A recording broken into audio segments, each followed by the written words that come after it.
The Wild Wild West, the western portion of Duluth, will be very focused on a high school football game in Hermantown today. We'll have it on these airwaves tonight. The kickoff is at 6 o'clock. It is the rematch from MEA Week. It's the Denfeld Hunters visiting the Hermantown Hawks. Section 7 4A semifinals. Should be a dandy. It's a little bit of deja vu all over again, as Yogi used to tell us. We were talking about the Yankees before the break. But last year it was Hermantown and Denfeld in the semis again. That was the year Denfeld had gotten the bye. They were the home team, but Hermantown was the victor, so the road team got it done in the semis last year. Our next guest is hoping that's the case this year because the road team is Denfeld. We go to their head coach, Erik Lofald. Erik, good morning. Happy Saturday. What's up, boys? How we doing? I'm guessing you're hoping that a script gets completely flipped from a year ago because, again, it was the team resting, getting the bye, that was beaten at home. The team that had momentum from playing a few days ago got the win. You wouldn't mind seeing that today.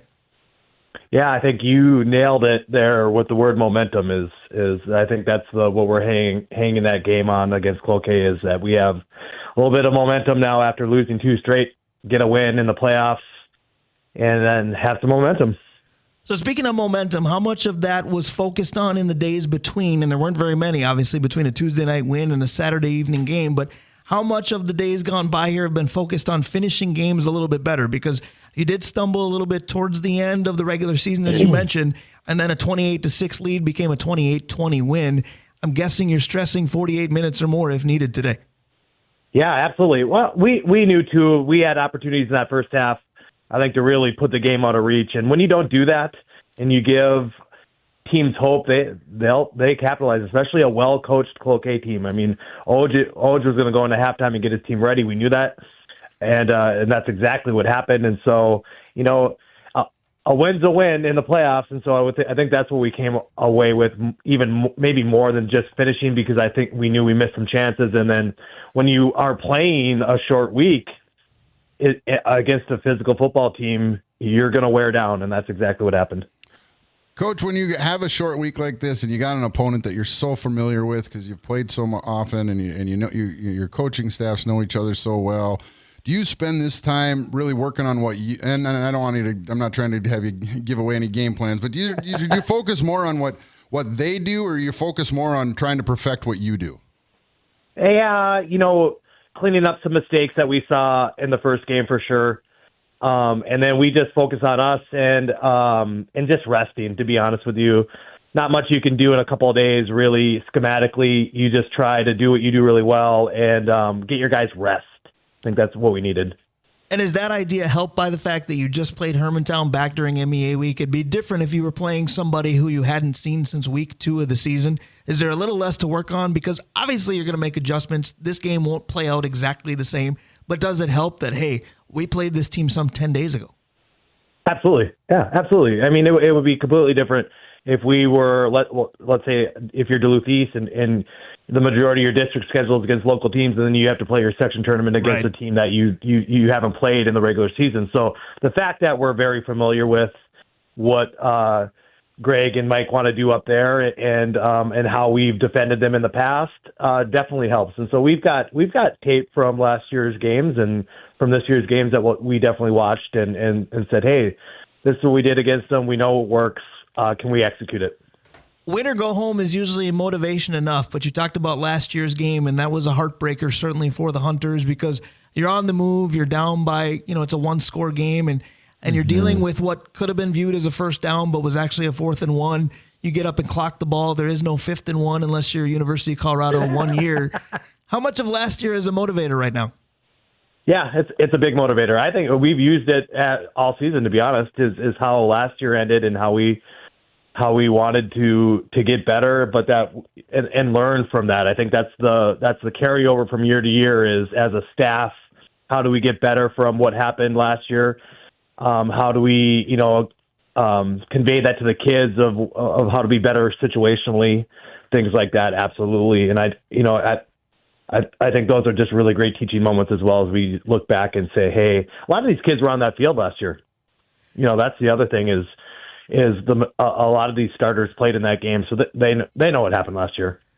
Absolutely. As we're chatting with Erik Lofald, the head coach of the Denfeld Hunters, they will travel to Hermantown to visit the Hawks tonight, 6 o'clock to kickoff. You can hear the game right here on these airwaves. Speaking of carrying games on these airwaves, of course, I had Tuesday's game against Cloquet. Erik, we talk about the team that didn't have the bye has momentum. The team that had the bye has rest and probably has overall health. I want to ask about the overall health of your team because, well, on the air on Tuesday, there were some hold your breath moments. Early on, Gamble goes down, comes back. Brandon goes down, comes back. Tay was hobbled a bit. Oh, by the way, scored every touchdown. Again, without giving things away, how do you look at the overall health of your squad? Yeah, that's exactly what we did. Is we just used it to rest because that's what we needed. When you play those games, and I know it was probably the same for them last year. They played a pretty physical Rock Ridge team in that quarterfinal game, and when you play, 3 games in basically 5 days, it seems that's the paramount thing. And so those guys got much needed rest. And so when you have guys that are experienced like Rajon or Tay, they don't need practice reps. They were there. They're focused. They were watching what we want to do. They had input. They're now de facto assistant coaches for us during the week. And to be honest, we have kids who needed practice reps who had to step up in that Cloquet game. So we have backups who needed reps more than our starters, and so our starters just got some time off. I'm going to apologize in advance for a terrible pun. You've got kids, I don't, but I've got dad jokes galore. Playoff teams want to be peaking at the right times. Can we talk about Mr. Peak for a second? Because my biggest surprise on Tuesday was, wait a minute, Denfeld's got a kicking game? When did this start? Well, people have been, I can't tell you, BP, how many people have lamented our kicking game, and it's not as easy as going out and recruiting a kicker and a snapper and a holder. You're kind of dealt the hand that you. Yes, it is. You give given. Scott Anderson a call, Erik. Yeah, well, trust me, we do. We were fortunate to have Cannon, come try out after the soccer season started, and he right away, the other thing about kicking is soccer players don't always doesn't always translate to kicking a football, and that's the first thing we tell kids. It's just because you can boot a soccer ball, it doesn't translate to kicking a football without a lot of practice. And so I think that's the one thing. But we've had a couple of years where we've been lucky enough right away to get those kids. But yeah, we had one fall into our lap, so to speak, before the Cloquet game. He came, practiced a couple times, and he was hired, so to speak. I was going to say, multiple extra points made. The field goal was missed, but the fact that the field goal was attempted and had the leg, it just added a new wrinkle to your team. And speaking of new wrinkles, everybody, when they talk about Duluth Denfeld football, they're saying, well, they've got Tay Mans. We got to be on the lookout for that. Couldn't be more true. But at least in the early goings of Tuesday, Bergner was good. King was good. Elijah Thomas is so incredibly athletic. I said during the broadcast, Erik Lofald's got to be drooling right now because all of a sudden there are other kids to think about. 100%. And coming in, I think when we this summer we started to realize, and we were hoping that we're going to have some sort of complement for Tay, whether that was the passing game, and Lee Brooks has been a very capable quarterback as well, but we're going to need somebody else to take some carries away because all eyes are going to be on Tay. And Dion really stepped up early in the summer at the UMD camp and really flashed. Obviously, what you saw him do in the beginning of the year, I would say, along with Tay, one of the top running backs, not only in the area, but in the state, even statistically. And then he's had some injuries, and so we've had some other kids step up. And we knew what we had with Kalijah, and Jack King has been a great revelation. He's kind of that in-between the guards, tackles type runner. He's been really good for us. And so, I think that's what you want to do. You want kids to be excited about your program and to be able to have some kids like that who are bona fide studs just helps your program. You talk about kids getting excited about your program. You've got an assistant coach there that also is pretty involved with the Harbor Monsters. They got to be excited, and there's got to be such a great touchstone there, having Coach O'Neill on your staff to bring that excitement to the kids. Absolutely, and he's given back so much to the program. Those kids were at every Harbor Monster game on the sidelines around his team. He was so good for us. He took a little bit of a step back here in the second half of the season, but we still text message. He still, he said he's always going to be part of us. And just moving forward, I think he realized how busy he is with the Harbor Monsters and Jamrock, but he is a voice, and he is somebody that we can help, recruit kids. Or not, recruit's probably the wrong word, but kids want to be around him. And he's just so knowledgeable about the game, has played it at a high level. Obviously, you've seen what the Harbor Monsters have done. And so, yeah, he's definitely somebody that we can lean on to help some of these younger kids coming up, for sure. Erik, we talked earlier about motivating factors. Obviously, last year is one. The state tournament's got to be a big 1A, if you will. Mm-hmm. But at the same time, you're in an interesting spot. You win today, and you've got a home game in the section final because your home stadium is the site of that final on Friday, November the 1st. You've got a chance for North Branch or Grand Rapids to kind of go Elk River hockey on the bit, to go, wait a minute, we're the top seed, and we got to come to Duluth Denfeld to potentially play Duluth Denfeld. But you got to love that. Yeah, I mean, we kind of joked about it when it happened. Is the Section ADs all decided that they wanted to have a neutral site final, but they decided to have it at our field, and maybe a little bit of that was, did they ever think Duluth Denfeld would have a chance of playing in the section final game? Is that something we're even going to have to worry about? And so we've enjoyed the fact that, this is our second straight section semifinal. It's been a long time, BP, since those words have been uttered. Right. And so to be able to compete year in and year out and seriously contend for section championships probably wasn't, in the thought process of deciding, hey, let's make Denfeld the section final site. So we'll see how long that happens if we're competing for section finals year in and year out. But it definitely is something we've talked about, and we're not going to we're not going to move the game somewhere else. So. Yeah, you're certainly not upset about it, and I'll tell you as a broadcaster, I'm thrilled knowing that I'm going to Duluth Denfeld again on Friday the 1st, no matter who wins, because this station will follow the Hunters, but will follow the Hawks as well. I want to ask you a little bit of a tongue-in-cheek question, but I think it's maybe only important to you and me, because I've seen some of the Denfeld parents call your field the Hunt, Walt Hunting Stadium, Viking and Field, and it makes sense with the Hunters. You and I feel like, have tried at great lengths to let the Walt catch on. I agree with you, so it should be the Walt. Well, and I have, I'm not there obviously today, but I've site managed the last couple of Scholastica games, and Dave Cook was the PA guy for the last game that we did, and he said the Walt as well, and so I'm doing the webcast, and I'll be there this afternoon. It'll be the Walt this afternoon. I'm going right from the Walt to Centricity Stadium, so I've got football doubleheader play-by-play action today, but it's the Walt for me. I just wondered with what your parents are saying, and being that you're the Hunters, does the Hunt make more sense? I don't think so. I think I like the Walt. It just sounds really good. I do too. And then if you get any future Gophers or more future Vikings, they go from the Walt to the Vault. It makes sense. Yeah, there you go. And the Hunt doesn't make sense. I think that's one of the misconceptions of our name. Is like we're not named after somebody that goes out in the woods and hunts. Yeah, your jerseys are not neon orange. Go ahead. Brian, we're named after a person. So Brian, the other thing is, honestly, the Hunt is an action. It's not a place. Right. You can't go. Yeah. You got to go to a spot. The Hunt is something you might do in the woods, right? But it's not like the spot. Right. Yeah. Keep in mind that I've hunted about as much as I've ran, so I'm just smiling and nodding, but go ahead. Yeah. I couldn't agree more. I think it's the Walt, and we just have to keep plugging it, saying it, and eventually it'll catch on. I like that. So good luck today at Hermantown to get back to the Walt. That'll be the goal come Friday, November the 1st. Speaking of first playoff win for you was this past Tuesday. Now, granted, you got this far last year via the bye. Good luck this evening. I think it'll be a good one. We'll see you tonight at 6 out in Hermantown.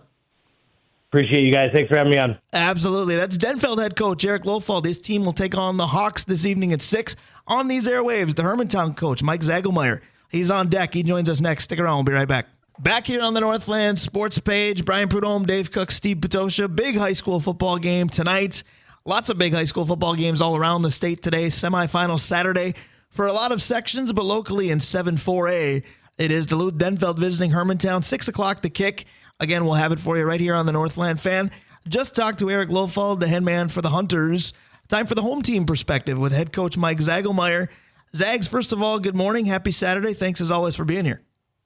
Yeah, no problem. I enjoy being here, and thanks for all you do for high school sports, obviously. Thank you. Thank you. It is an honor to be able to do that, and this game tonight should be no exception. Talked to Erik Lofald just moments ago, and he wants the script to go just like last year, where the team with the bye got a little rest versus rust argument and took the loss. Obviously, you want the reverse. How has your team been preparing? Because you haven't played a football game in 10 days, whereas Denfeld's going to play their third. Well, the first thing is we rested up a little bit. We got some guys healthy, and they'll be back tonight, and I think that was the biggest thing. And then we just try to refine some of the mistakes that we made against Denfeld the last time. Watched a ton of film. A lot of our guys actually went to that game that Denfeld played the Cloquet, so that was kind of cool to see them. You know, they're all in as far as what needs to happen tonight, and you know, the whole approach to the season for us is, you know, to be better and to come up with a way to, I don't know how to say this, but to get that section final. So right now they're kind of looking at Denfeld as somebody that's in their way. So I'm excited to see what tonight's going to be. Obviously, Erik does a great job with those guys, but it should be a great game. I asked Erik this question, but I'm going to phrase it to you, especially since you said your team was there. How much emphasis suddenly was put on or was easily found in the complete 48 minutes? Because that game against Cloquet for Denfeld was 28-6, and it looked like let's just ride this out. And suddenly it came down to getting a stop in a one-possession game very late. If you let a team hang around, they're going to, no matter the seeding matchup. Yeah, that's the big thing. I mean, you got to get after Denfeld right away and not allow that word momentum to get into Denfeld's mind, because when they start believing, I mean, they're a very dangerous team. So they got a ton of playmakers. We respect the heck out of them. But our job is to start fast tonight and to be physical. I mean, I think that hopefully that's one of the things people see when they play Hermantown, is that we're a pretty physical team, and we'll take it from there. So again, should be a fun time. Absolutely, it should be. Obviously, you knocked this team off in this round a year ago when they were the home team, and I talked to Erik about, you know, motivating factor to get revenge kind of thing. I'm going to spin it for you, because the last time that Denfeld visited Hermantown, they actually beat you on your home field. Is there a motivation there? Not that you need more, because win or go home, again, to me, is motivation enough. Yeah, we've completely flushed last year. I mean, it's not even something that we talk about anymore. It's a case of, you know, what was our goals coming into this season? What do we need to make them happen? And again, we look at Denfeld as being a team that's in our way right now, and you know, we're all eyes focused on Denfeld and what they do to be successful. A lot of what they do to be successful is ground and pound with Taymans, Bergner, King, and others.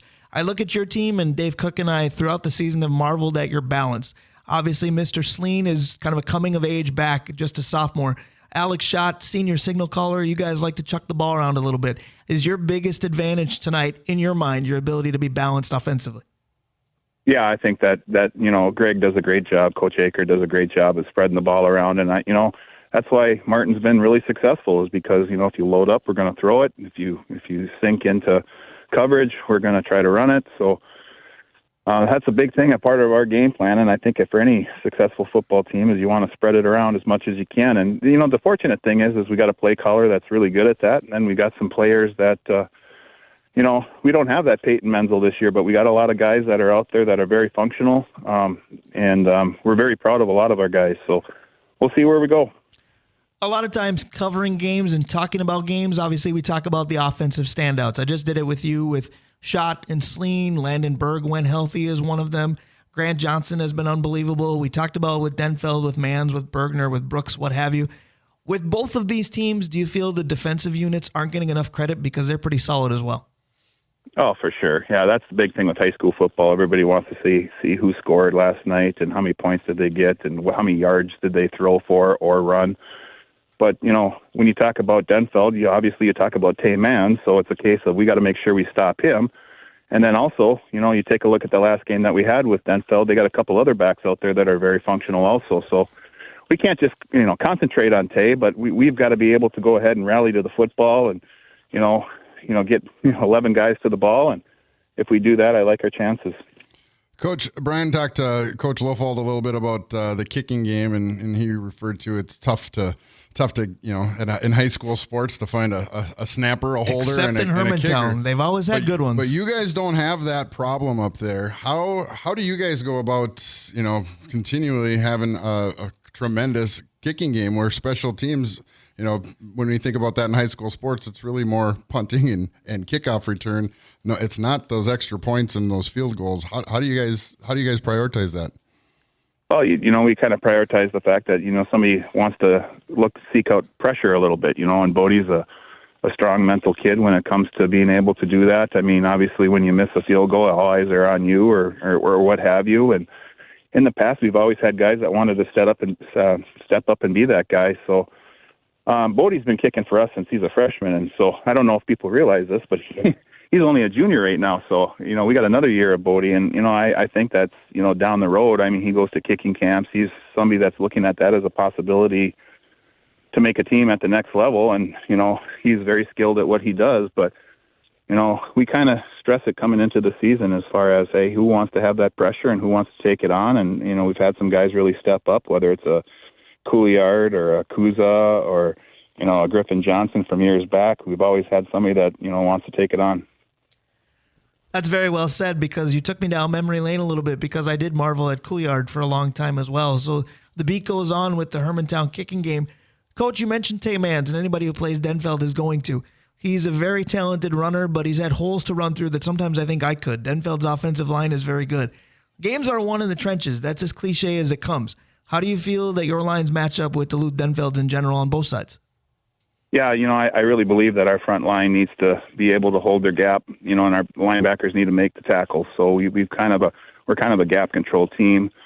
We can't let him get outside. That's always been a point of emphasis as far as Denfeld goes, is if you give them space, you're going to run into issues. And our job is to not give them any space. And we were somewhat successful with that in the first meeting. But, again, there was things that we felt we need to clean up on the defensive side of the ball that, prevents them from getting into space. So we'll see if the kids bought into it this week. Talking with Hermantown head coach Mike Zagelmeyer, his team will host Duluth Denfeld 6 o'clock kickoff in Hermantown. Again, the game will be heard right here on these airwaves. I'll have it. John Carlson will be with me. Mike, you mentioned the first meeting that was just 10 days ago. It's not very often that Dave Cook misses a football game. It's not very often that I do. It's even less often that we both do. So take us through it, because some people saw, well, Hermantown won by double digits. How tough could it have been? But Denfeld led in the third quarter. What was your take on that entire game? Yeah, again, we gave them, we allowed them momentum. We made some self-inflicted wounds. It was the rest. It could have been the recipe for disaster for us, but I like the way our kids responded there after Denfeld did get the lead. I mean, they could have, cowered and just got into a corner, but I thought that motivated them a little bit. We just don't want to have to get into that situation. I think that's one of the goals of tonight. But again, they're well coached. They know what they're doing. It's a case of, are we going to combat that, and are we going to go ahead and have our playmakers make some plays tonight? So that's what we're kind of looking at as, what can we do, not what can they do. I feel like both coaches are having the watch your own bobber moments and not worrying about the opponents quite as much. But I want to talk about your section as a whole, because North Branch is the number 1 seed. You guys 2, Denfeld 3, Grand Rapids 4. All the favorites have won. Obviously, you're hoping that holds true today as well. But again, looking at this section as a whole, Cloquet with Jeff Ogenin puts up a good fight against everybody. Rock Ridge did go beat Denfeld. Grand Rapids has beaten North Branch as much as 1 versus 4 on paper looks very different. This section this year, a little different than the past. Top to bottom was pretty good.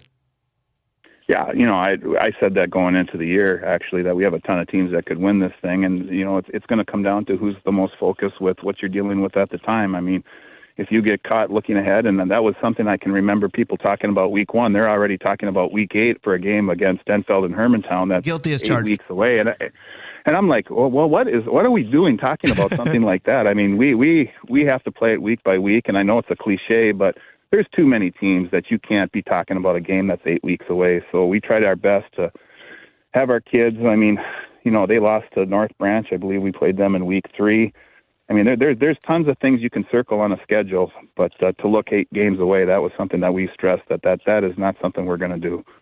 That's things that Dave and I and Steve can do. The media gets carte blanche with that, and like I said just a moment ago, completely guilty as charged. But, Coach, I want to ask you about discipline in general, because we're seeing it at every level. We're seeing it drive us batty with the Minnesota Vikings right now. Pre-snap penalties and things that are just undisciplined, for lack of a better phrase, can kill you at any level. How much of that was talked about this week? Tons, because we did that in the last game, and I think we've corrected those mistakes. But believe me, that was a point of emphasis. It happened on a punt formation. It happened on a situation where they could have thrown another flag on it, and I think that, let's just say, I think that problem has been corrected as far as pre-snap penalties go. But again, it's going to be a good environment for football tonight. So sometimes kids get a little amped up. So does somebody jump off sides? I think it's a possibility. But as far as alignment stuff goes, I hope that we've cleaned that up. So I can talk about this team at great length because I've had the honor to see them many times, and I'm looking forward to tonight. But I said this earlier. I can talk about Schott. I can talk about Sleen. I can talk about Berg. I can talk about Cale Smith. Dave will make sure we talk about Bodie Medill to almost a nauseating level. Who are some of the kids that maybe we aren't talking about enough? Adamski and some others that play factors, but if you don't listen closely, you might not catch it.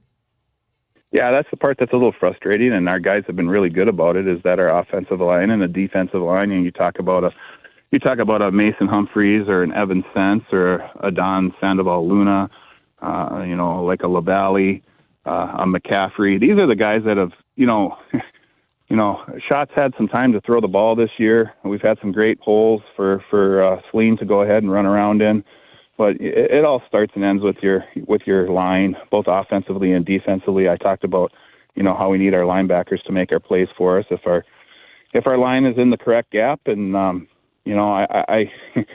like to say names of those guys because of the fact that there's just not a lot of love given to those guys because they don't see your names in the paper. But that's kind of where we need to be tonight. We got to make sure we control the line of scrimmage.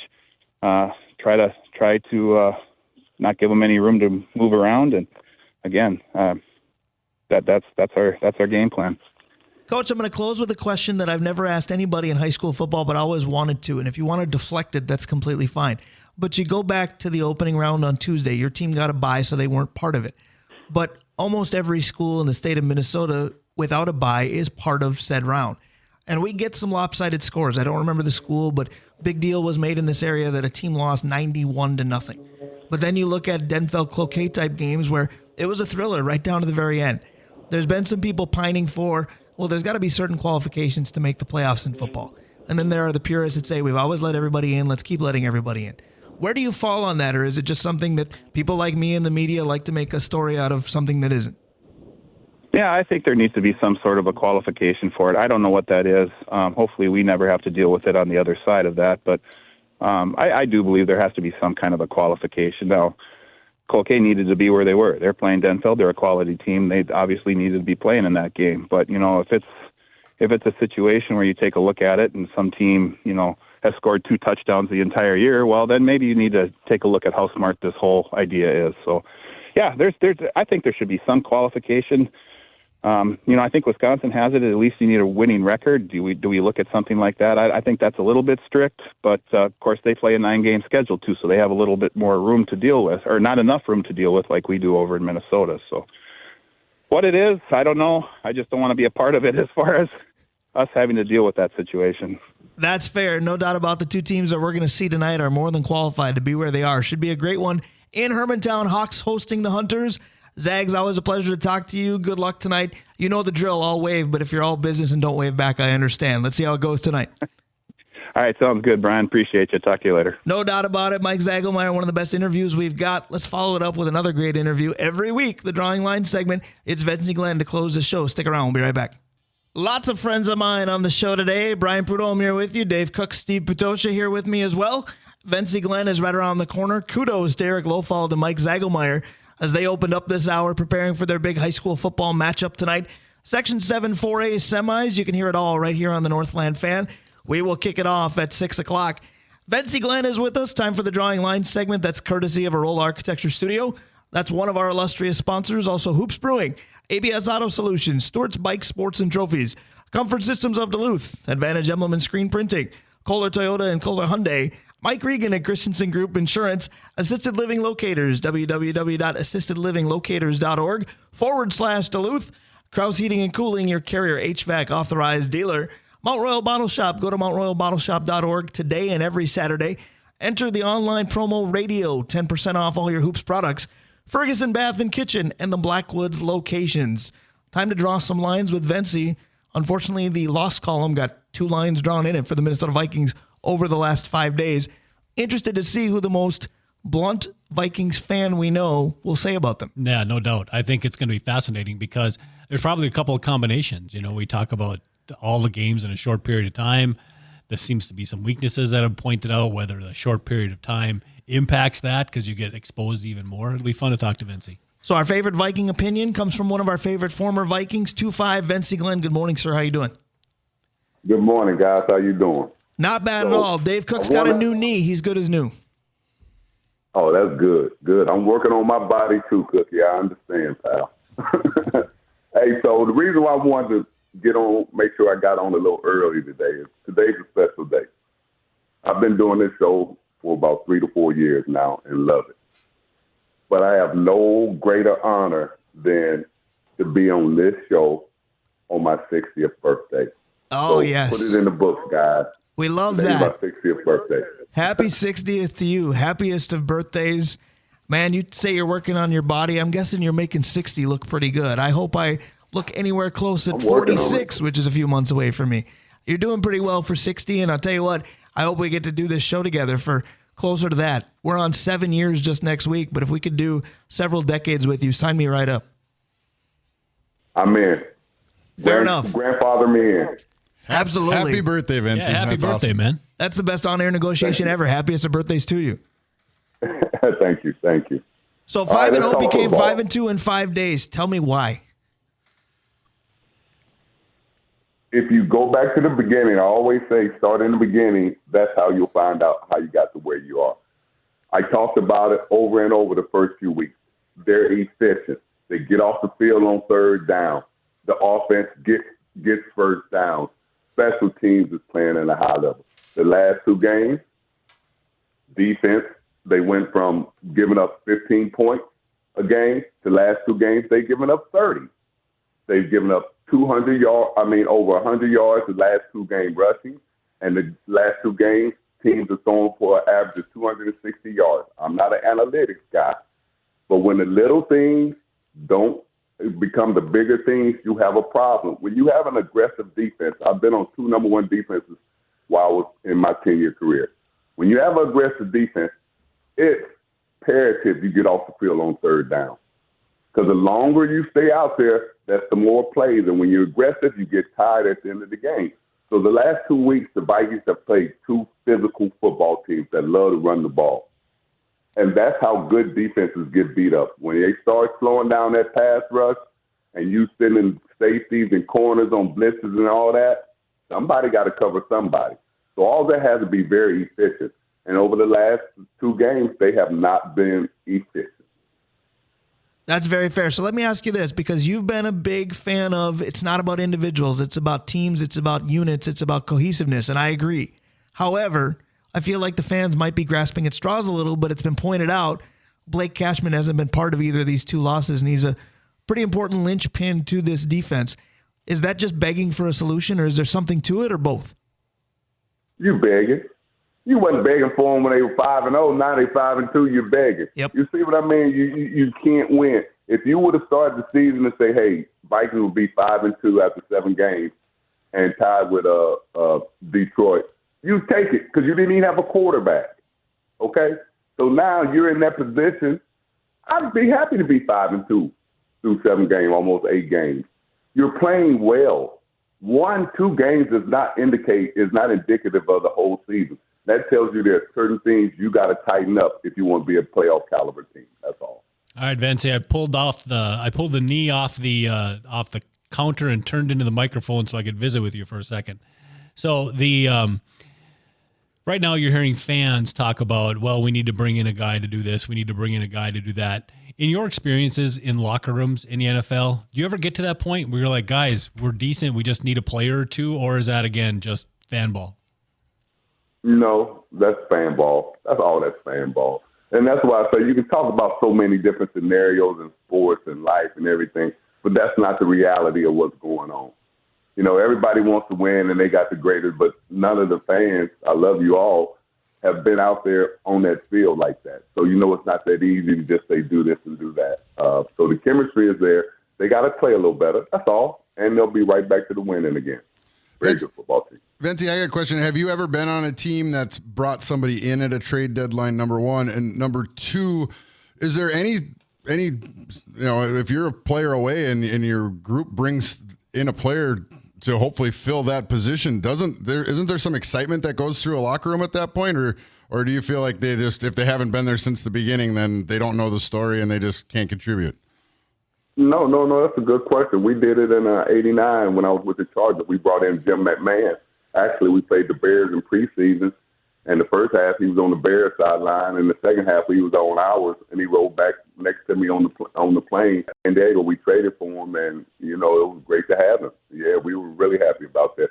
So those things can happen if there's an impact player and you need them, but you still got to do your job and get the job done, regardless of who you bring in or who leaves.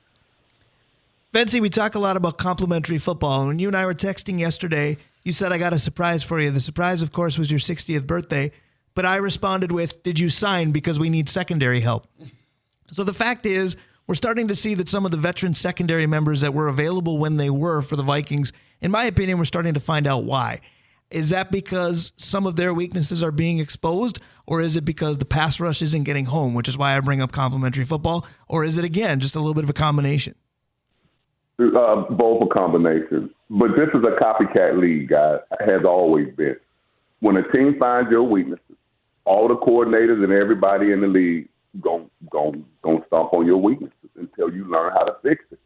And that's why when you have a great aggressive defense, gap control, assignments, all that is so critical every play because it will show weaknesses. And once you start showing weaknesses, the walls will crack and you'll start giving up more big plays and more chunks. And that does hurt you mentally a little bit defensively when you start giving up bigger plays than you normally give up. And that's what they have to tighten up. They have to stop giving up the bigger plays, the 20-plus passes and the 15 and the 10 to 15-yard runs. Vencie, I think you underlined my big concern probably better than even I could have, because that's what I look at, the copycat nature. Now, I know the Lions and Rams are, in my opinion, at least better than the next three opponents, which is basically the AFC South with the Colts, the Jaguars, and the Titans. But at the same time, with that copycat idea, isn't a blueprint as to how to beat the Vikings out there now? Oh, yeah. See, everybody talks about how great the offensive coordinators are. He's a guru this, and they can do this and dial up so many plays. Offense may have 80 plays in their playbook. Defense, you probably got about 12, and you disguise it and give it different looks. You can't be trying to be a guru on defense. So you're limited to the amount of different things you can do because of your players and the schematics of what the offense is doing. So, yeah, defense, you're more vulnerable because there's only so many things you can do, and if you start getting a couple players nicked, it really takes away from your capabilities of being aggressive, and that hurts aggressive defenses. Well, and then I guess to build off that and to build off your last answer with the discipline and the attention to detail week in and week out that it takes, that 5 days to transition from one loss to the next, is that enough time even to really get your mindset focused over to the next job, to learn from what you just did, learn what you need to do next, and still get that mindset flipped? I promise you, if I miss an assignment or I blow a coverage or a tackle, you know what you did, and you know what it cost the team. There's no rocket science on defense. You know why things are happening, so I just can't let those things happen. Very rarely there are a lot of big blown assignments on defense. It's just a lot of little detail things. And you remember, you're playing against great athletes on offense at running back and wide receivers. So, your chance of giving up a big play is high every play if you don't pay attention to detail. Vencie, I've been holding the question for the better part of a week for you. I was reading an article, and it was about a hockey team, right? And it was about this physical line and how a lack of practice impacts a physical player versus, a skill player in practice, because you don't practice that kind of play in practice against your teammates, right? You're not fully tackling. You're not blowing people up, where a wide receiver can run routes all the time. Do you think so the example being, of course, 2 games in 5 days, but as the season goes on, do you think the lack of practice hurts players that play more physically? And if so, is there anything you can even do about that? I'm going to have to give you a question of the day, pal. That was a good one. So, absolutely. If I missed 2 days or a day of practice, it felt like a week that I was out and have to get back. Absolutely. Practice is imperative for a physical guy because you can't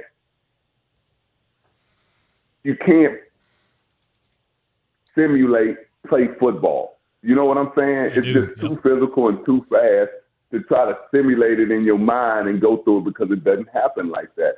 It's so bang, it's unbelievable. And anybody that's ever been on the sideline of an NFL game, go and see how fast and violent that sport is out there. And you'd be like, ooh, I don't want to get out there under that pressure. So absolutely, if you're out and you're a physical player, it bothers you, and trying to get back in is a real mental challenge. Absolutely. Vencie, I want to close with this. We talked about the bye week, and I asked how do teams spend it, and you said individuals do their thing. It's your week. It's like an employee taking time off. Nobody bothers you. Then they had the short week. Well, now they have a mini bye because they don't play Sunday. They have 10 days till they play between games. How is that utilized? Because now they are kind of back with their employer instead. Oh, it's a different mindset. You're getting guys healthy. You're really sharpening up. The coaches nowadays, they analyzing every play and everything you did in the first and trying to come up with a game plan for the second half of the season and make a playoff run. So it's totally different now that they got 10 days. They're going to use it, a lot of it in the classroom, and a lot of guys are getting healthy. Absolutely. Well, Vencie, speaking of getting healthy, you stay healthy because, damn, you look good for 60. Happy birthday, my man. We appreciate it. Let's do this again in a week. Yeah, happy birthday. All right, before I go, I just got to give a shout-out. My auntie, T. Barbara, T. Lloyd, Big Tommy, and the crew in Sioux Falls, I want to thank you guys for listening to the show every week, but I had to do that for them because they love listening to you guys and me every week. So thank you guys. Love you. I'm going to have a great day. Goal. We love that, Vencie. That's no better way to finish the show. Easy for me to say, but we love you and happy birthday. Yeah, and happy birthday, Vencie. You share a birthday with my daughter, who's celebrating her 26th golden birthday today. So happy birthday, Haley, and happy birthday, Vencie. Man, you tell your daughter she got a jersey coming, man. All right, that's awesome. Your daughter got a signed jersey coming. Absolutely. There we go. She's on her 26th, but Thanks, she's Vencie. getting 25 sent to her. Vencie, we appreciate you. Have a good rest of the weekend. We're out of here. This has been the Northland Sports Page. Catch Hawks and Hunters tonight on these airwaves, 6 o'clock the kick. Erik Lofald, Mike Zagelmeyer, thanks to both of them. Thank you to Vencie Glenn. Thank you, of course, to Dave Hoops. Thank you, guys. We're out of here. Have a good rest of the weekend. Where'd you get those shoes? Easy. They're from DSW. Because DSW has the exact right shoes for whatever you're into right now. You know, like the sneakers that make office hours feel like happy hour. The boots that turn grocery aisles into runways. And all the styles that show off the many sides of you, from daydreamer to multitasker and everything in between, because you do it all in really great shoes. Find a shoe for every you at your DSW store or DSW.com.